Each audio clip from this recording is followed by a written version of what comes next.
රජයේ ප්‍රවෘත්ති දෙපාර්තමේන්තුවේ ප්‍රවෘත්ති වාර්තාකරණය ඉන්ෆෝ නිවුස් ශීර්ෂ පාඨ රට ඉදිරියට ගෙන යාමට අවශ්‍ය මූලික පදනම සකස් කර ඇති බව ජනපති පවසයි. අගමැති උපදෙසින් අනුරාධපුර සහ කතරගම සංවර්ධන ව්‍යාපෘති රැසක්. බස්නාහිර පළාතේ සියලු ශ්‍රේණි සඳහා පාසල් අද සිට යලි ආරම්භ වුණා. දකුණු ආසියාවේ විශාලතම තරුණ ස්වේච්ඡා වැඩසටහන වොලන්ටියර් SLT නමින් ආරම්භයි. රෝහල්ගතව ප්‍රතිකාර ලබන COVID-19 රෝගීන් ගණන තවදුරටත් පහළයයි.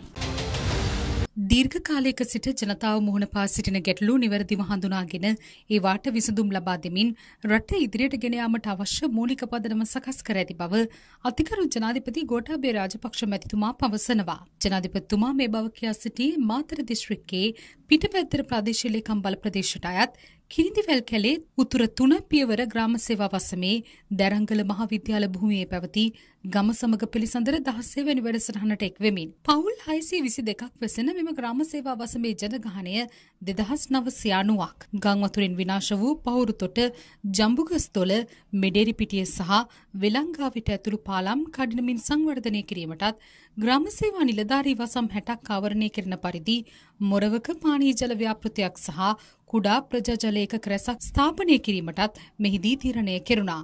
ඉඩම් සම්බන්ධයෙන් පවතින ගැටලු නිරාකරණය කිරීම දැරංගල සෞඛ්‍ය මධ්‍යස්ථානය ප්‍රතිසංස්කරණය කර යටිතල පසුකම් සංවර්ධනයට හා ප්‍රදේශීය සෞඛ්‍ය මධ්‍යස්ථානවල පවතින සේවක පුරප්පාඩු පියවීම ඇතුළු ජනතා ගැටලු රැසකට කඩිනම් විසඳුම් ලබා දීමටත් ජනාධිපතිතුමා ආදාළ නිලධාරීන්ට උපදෙස් ලබා දුන්නා. කුරුඳු අස්වනු අලවියේදී තමන් මුහුණ පාන ගැටලු පිළිබඳව ගොවීන් එහිදී ජනාධිපතිතුමා දැනුවත් කළා. කුරුඳු ගොවි සමිති සතු තවන් සඳහා උසස් ප්‍රමිතියෙන් යුත් කුරුඳු පෙළ බෙදා දීමට වැවිලි අමාත්‍යාංශයට නියම කෙරුණා.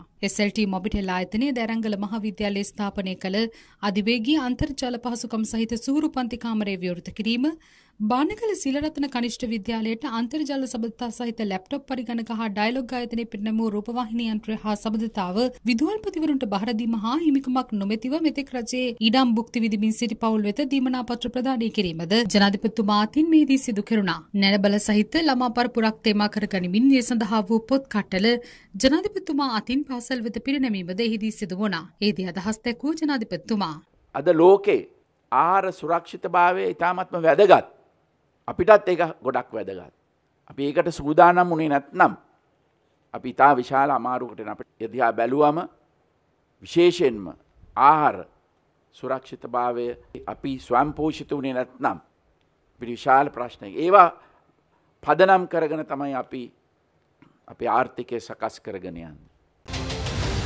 නිවාස නොමැති කොළඹින් බැහැර ජනකොටස් සඳහා නිවාස ලබා දීමේ වැඩසටහන් මාලාව තවදුරටත් පුළුල් කරමින් මධ්‍යම පාන්තික ජනතාවට දැරිය හැකි මිලකට නිවාස ලබා දීමේ නව නිවාස ව්‍යාපෘතියක් නාගරික සංවර්ධන අධිකාරිය මගින් පසුගියදා අනුරාධපුර නගරයෙන් ආරම්භ කෙරුණා. අනුරාධපුර නගරයට යාබදව පිහිටි අක්කර 2ක පමණ ඉඩමක මෙම නිවාස ඉදි කරනු ලබනවා. මෙය නාගරික සංවර්ධන හා නිවාස අමාත්‍ය ගරු අග්‍රාමාත්‍ය මහින්ද රාජපක්ෂ මහතාගේ උපදෙස් පරිදි ක්‍රියාත්මක වනවා. වසර 1.5කින් පමණ වැඩ අවසන් කිරීමට නියමිත මෙම නිවාස ව්‍යාපෘතිය වාහන 135කින් යුත් නේවාසික රථගාලකින් සහ අමුත්තන්ගේ රථගාලකින්ද සමන්විතයි. මේ අතර දෙස් විදෙස් බෞද්ධ හා හින්දි බැතිමතුන් අතර සංචාරකයන්ගේ ගෞරවාදරයට පාත්‍ර වන ඓතිහාසික කතරගම පූජා නගරයේ සංවර්ධන කටයුතුද අග්‍රාමාත්‍යවරයාගේ උපදෙස් පරිදි නාගරික සංවර්ධන අධිකාරිය මගින් ක්‍රියාත්මක කිරීමට කටයුතු යොදා තිබෙනවා. මෙම සංවර්ධන ව්‍යාපෘතියේ මූලික අරමුණ වන්නේ කතරගම නගරය බැතිමතුන්ගේ සහ සංචාරකයන්ගේ ආකර්ශනීය ගමනාන්තයක් බවට පත් කිරීම බව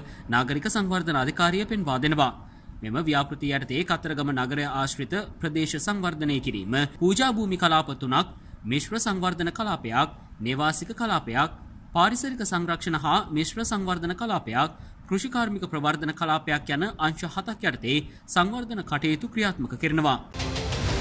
සෞඛ්‍ය සේවා අධ්‍යක්ෂ ජනරාල්වරයාගේ සෞඛ්‍ය ආරක්ෂිත උපදෙස් වලට යටත්ව පාසල් ආරම්භ කරන අතර සියලු පාසල් වලට COVID-19 වසංගතය හමුවේ ක්‍රියා කළ යුතු ආකාරය පිළිබඳව මේ වන විට අධ්‍යාපන අමාත්‍යාංශය විසින් අදාළ උපදෙස් නිකුත් කර තිබෙනවා. 2021 වර්ෂය සඳහා බස්නාහිර පළාතේ පිහිටි රජයේ පාසල් හා රජයේ අනුමත පෞද්ගලික පාසල් වල පළමු ශ්‍රේණිය ඇතුළු මෙතෙක් ආරම්භ නොකළ අනෙකුත් ශ්‍රේණි 29 වන දින ආරම්භ කිරීමට අදාළ විශේෂ චක්‍රලේඛයක් අධ්‍යාපන අමාත්‍යාංශ ලේකම් මහාචාර්ය කපිල පෙරේරා මහතා පසුගියදා නිකුත් කළා. ඒ අනුව යම් ප්‍රදේශයක් හුදකලා කරන්නේ නම් අදාළ කාල සීමාව ඉක්ුත් වන තෙක් එම ප්‍රදේශයේ පාසල් පමණක් తాවකාලිකව වසා දැමීමට කටයුතු කළ යුතු බව එම චක්‍රලේඛයේ වැඩිදුරටත් සඳහන්.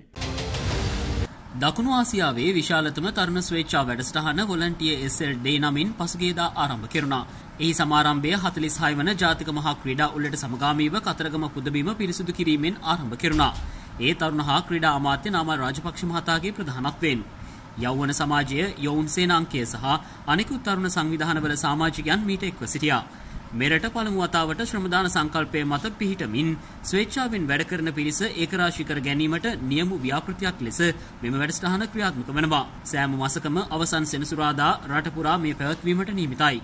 මෙම වැඩසටහන හරහා සමාජයේ දියුණුව සැලසෙන අතර මානව සම්පත ගොඩනැගීමෙන් ක්‍රියාශීලී සමාජයක් මෙන්ම ක්‍රියාශීලී පුරවැසියන් බිහි කිරීමට හැකිවන බව අමාත්‍ය නාමල් රාජපක්ෂ මහතා මෙහිදී අවධාරණය කර සිටියා. අපි මේ නව තරුණ සංවිධානයක් හදනව නෙවෙයි. හැබැයි මේ රටේ ස්වේච්ඡාවෙන් කටයුතු කරන සියලු දෙනාටම ස්වේච්ඡා කිරීම සඳහාත් ඔවුන්ව ඇගීමක් කිරීම සඳහාත් සමාජ සේවය කිරීම සඳහාත් වෙන් වූ දිනයක් විදිහට මේ දිනේ අපි කටයුතු කරන බලාපොරොත්තු වෙන අයිතීන් ගැන කතා කරන රටක අයිතීන් ගැන කතා කරන සමාජයක තමන්ගේ වගකීම ගැන කතා කරන්නත් අපේ රටේ අනාගත පරම්පරාව හුරු කරන්න ඕන කියන දැඩි විශ්වාසය අපි ඉන්නවා.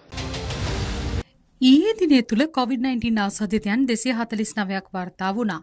එම ආසාදිතයන්ගෙන් 237ක් පැලියගොඩ COVID-19 පොකුරාශ්‍රිතවත් විදේශයන්හි සිට පැමිණි 12 දෙනෙකුත් ලෙස වාර්තා වනවා. එමෙන්ම ඊයේ දිනේදී කොරෝනා ආසාදිත මරණ දෙකක් තහවුරු කළ අතර යනුව මෙරටින් වාර්තා වන තහවුරු කළ සමස්ත කොරෝනා මරණ සංඛ්‍යාව 561ක්. මෙවන විට මෙරට තහවුරු කළ COVID-19 රෝගීන් ගණන 92088ක් වෙනවා. සුවය ලබා රෝහලින් පිටව ගොස් ඇති සංඛ්‍යාව 88623ක්. ඒ අනුව රෝගීන් 2904ක් තවදුරටත් රෝහල් ගතව ප්‍රතිකාර ලබනවා. Info briefing. මුඛපිලිකා වැළැක්වීම සහ මුඛ සෞඛ්‍ය ඉහළ නැංවීමේ අභිලාෂයෙන් සිදු කරන ලද විද්‍යාත්මක පරීක්ෂණයන් පාදක කොටගත් සංස්ථා බුලත් සැපේ ඖෂධීය නිෂ්පාදනය සහ බුලත් විටට සැබෑ අරුතක් ශාස්ත්‍රීය ලිපි සංග්‍රහය එළිදැක්වීමේ වැඩසටහන පසුගියදා බණ්ඩාරනායක අනුස්මරණ ජාත්‍යන්තර සම්මන්ත්‍රණ ශාලාවේදී පැවැත්වුණා.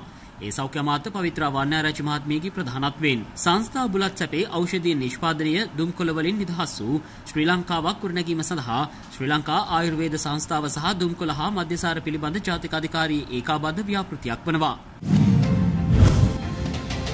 අනුරාධපුර පොතානේගම ශ්‍රී විජයාරාමේ අභිනවයෙන් ඉදිකළ චෛත්‍ය රාජානන් වහන්සේගේ ධාතු තැන්පත් කිරීමේ පුණ්‍ය මහෝත්සවය පසුගියදා සිදු කෙරුණා. ඒ රාජ්‍ය අමාත්‍ය දුමින්ද දිසානායක මහතාගේ ප්‍රධානත්වයෙන් මෙම අවස්ථාවට විහාරාධිකාරී දිඹුලාගල ධම්මජීව ලංකාර හිමි චෛත්‍ය සංවර්ධන කමිටුව හා ශ්‍රී විජේදායක සභාව ඇතුළු සතර පේරුවේ දායක දායිකාවන් සහභාගී වී සිටියා.